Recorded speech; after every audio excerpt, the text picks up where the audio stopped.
વડોદરાના નંદેસરી પોલીસ સ્ટેશનમાં કોંગ્રેસ નેતા અને પૂર્વ ધારાસભ્ય રાજેન્દ્રસિંહ ગોહિલના પુત્ર અનિરુદ્ધસિંહ ગોહિલ વિરુદ્ધ એક યુવતીએ દુષ્કર્મની ફરિયાદ નોંધાવી છે. ફરિયાદ અનુસાર અનિરુદ્ધસિંહે યુવતી પર દુષ્કર્મ આચર્યું અને ગર્ભપાત પણ કરાવ્યો હોવાનો આરોપ છે. ફરિયાદ નોંધાયાના લગભગ એક અઠવાડિયા બાદ પણ આરોપી અનિરુદ્ધસિંહ ફરાર હોવાનું જાણવા મળે છે. પીડિતાએ પોલીસ પર કાર્યવાહીમાં વિલંબનો આક્ષેપ કર્યો છે. પોલીસે યુવતીનો મેડિકલ ટેસ્ટ કરાવ્યો છે.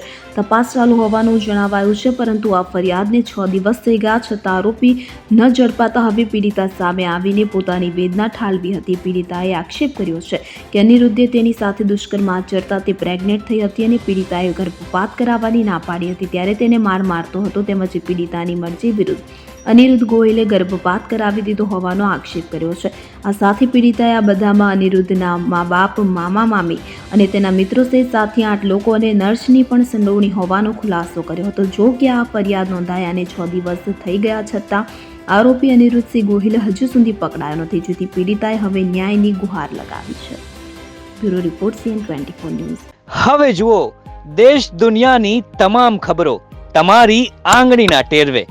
ઉઠાવો મોબાઈલ અને Google Play Store પરથી ડાઉનલોડ કરો અમારી CN24 ન્યૂઝ મોબાઈલ એપ.